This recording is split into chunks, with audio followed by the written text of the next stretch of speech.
नमस्कार गाइस, आज ये बताते बहुत खुशी हो रही है कि हमारी फिल्म के सारे सीन, सारी फाइट हो गई है। हम लोगों ने बहुत सफलतापूर्वक। दोस्तों आप लोग देख रहे हैं प्रूव बाय सोन मिलियन, तो फिर से एक बार स्वागत है प्रूव बाय सोन मिलियन में। तो जी दोस्तों आप सबको बता दें कि फाइनली खेसारी लाल यादव का शूटिंग जो अग्नि परीक्षा पे चल रहा था उसका शूटिंग खत्म हो गया है, लास्ट दिन था। और क्या सुरेंद्र जी ने बोले हैं, आप लोग उनके बारे में सुन सकते हैं।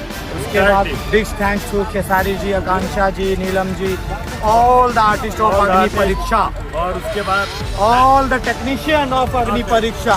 Thanks to mister Surendra Yadav, जो चीज़ हमने मांगा वो मिल गई, इन्होंने प्रोवाइड कराया। बहुत बड़ा खेल।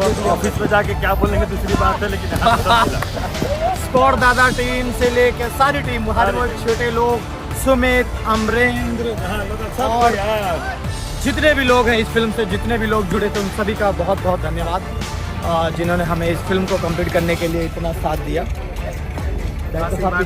थैंक यू भाई, थैंक यू सो मच। चलिए आगे दिखाते हैं, इस तरफ दिखाते हैं। गाइज आप देख सकते हैं लगभग पैकअप हो गया आज का। हमारे main hero trending star sir जो कि निकल गए आगे वैनिटी के पास, और हम लोग दौड़ते हुए जा रहे हैं कवर करने के लिए।